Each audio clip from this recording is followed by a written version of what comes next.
Terry, and today I will be discussing with you the issue of active duty shooters slash shootings on education campuses from grade school all the way up to advanced education institutes such as college.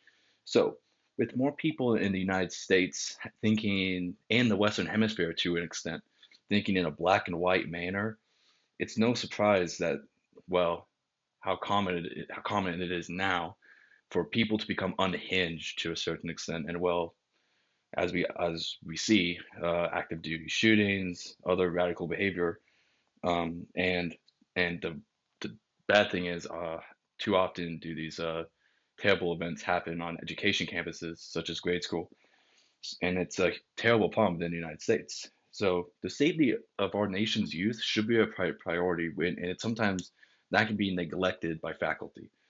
As a current online student, I feel, well, I am inclined to at least believe that I have the credibility to discuss this issue to convince you how big of a problem it is.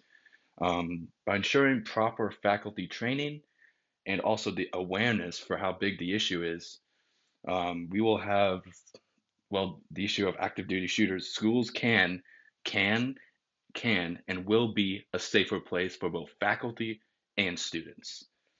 During the next few minutes, I'll be reviewing safety precautions, training, and procedures that can be created at a given institute that will better prepare a school for if there is an active an active shooter situation.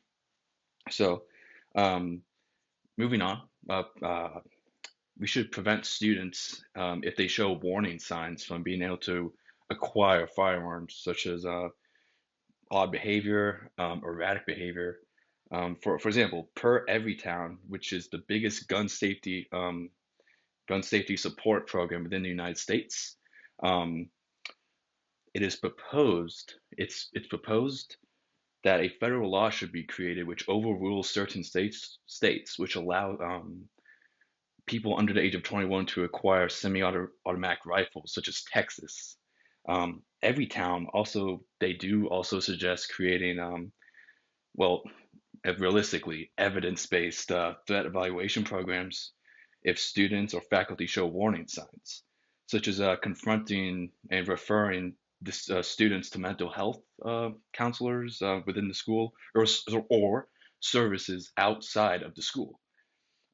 Lastly, every town also does suggest, regarding the security of the building, creating basic lockdown procedures at both advanced education institutes and grade school institutes.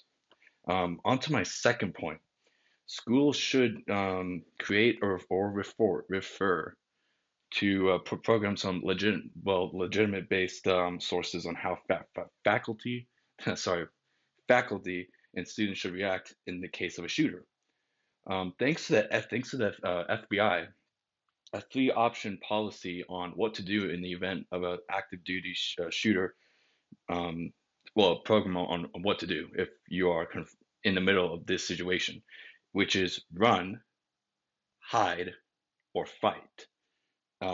In which case, you either have the option to flee, you can hide, or if need be, you can fight. You can confront the subject, which is the last option, of course, which because God forbid you want to have to face an active duty shooter. Um, for example, after the Sandy Hook shooting, the FBI started an investigative study with help from the Department of Justice, which was titled "Now Is the Time," which consisted of it was a assessing the means by which how law enforcement agencies react to active duty shooters. Uh, Lastly, regarding a given student body, however, what would be a what would be a what would a student do if they heard another student saying, for example, I'm going to come in and shoot up the school tomorrow? If a student heard another student say that, a study done by Alfred University shows that only get this, only 54% of students, if they were to hear another student say they were going to do something like that, only 54% would actually report this news to a faculty member, counselor, etc. Um, However, there were certain patterns seen during the study also. Students who are younger students are more likely to tell a faculty member if they heard a student say that versus older students. What was also seen, however, is those who use social media more often were more likely to tell faculty members versus those who use social media less were less likely to tell their a faculty member at their school. Um, so overall, lastly, the last thing I'd like to say is with more people in modern day America having access to information, it's not a surprise how people are becoming unhinged and taking part in this terrible behavior. So, and as a matter of fact, in 2021, there were 34 school shootings. 34.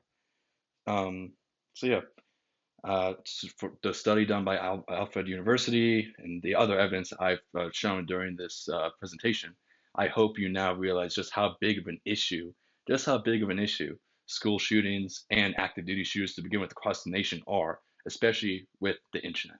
Thank you. My name is Jackson Mosseri. Have a good day.